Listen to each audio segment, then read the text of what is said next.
نبدأ على بركة الله. بعد السلام عليكم بالدرس الأول. كما قلت لكم البارحة، الدروس الأولى ستكون الأطوار الابتدائية. الدرس الأول: حذف الألف والواو والألف اللينة المقصورة. كيف نعرف أن الفعل لديه هو معتل؟ كيف نعرف؟ عندما يكون فيه حذف أحد الأحرف، هو الواو، آخره يكون واوا أو يكون ياء أو يكون ألفا.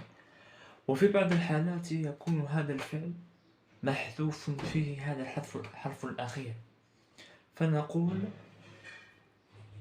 فنقول فيه لأنه من الأفعال الخمسة، وعلامة الحذف فيه هي الواو.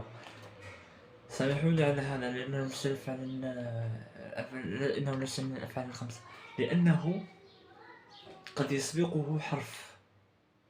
وفي الإملاء عندما نكون نستمع للمعلم يجب أن نركز معه على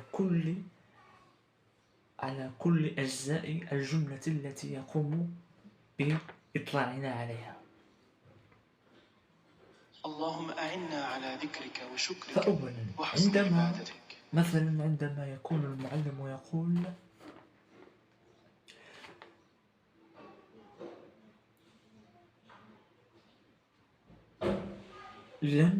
لن يخرج المعلم إلى الساحة.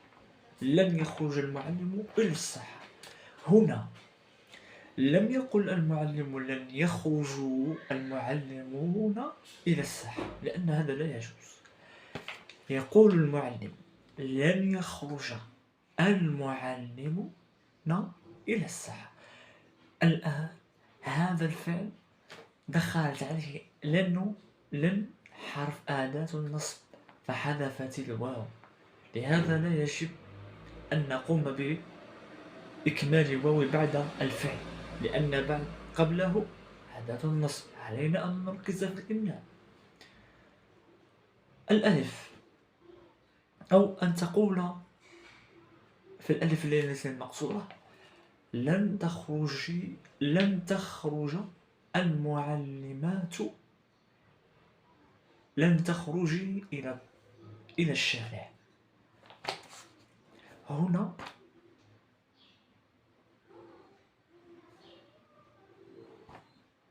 ألف اللينة المقصورة كما سمعتوني: لم تأذن المديرة للتلاميذ بالخروج من المؤسسة.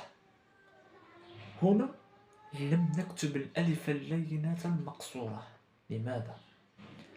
لأن لو قالت المديرة لم تأذني، لأن لو قلنا في الإملاء لم تأذني المديرة للتلاميذ الخروج إلى الساعة، فهنا يأتي التعبير فاسد.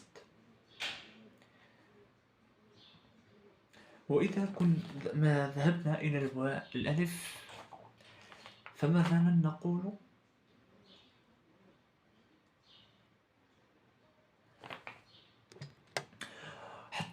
مثال حذف الألف: حتى يفعل هذان الواجب الذي أعطاهما الأستاذ. حتى أداة النصب، يفعل هذان. لماذا نقول حتى يفعل هذان؟ لأن في هذه الحالة يمكن أن نقوم بحذف الألف عاديا، حالة عادية أن تقوم بحذف الألف. لست مجبرا بكتابة الألف الطويلة. الدرس الثاني: المنادى. المنادى هو عبارة عن اسم يأتي بعد اسم النداء: يا هذا، يا مدرس يا محمد، وهو يعرب يا تعرب اسم النداء، ومحمد يعرب محمد اسم المنادى مرفوع وعلامة رفعه الضمة الظاهرة على آخره. والسلام عليكم، ونلتقي من جديد، فتابعونا على قناتي وصفحتي دروس الدعم لأجيال الغد في الفيسبوك.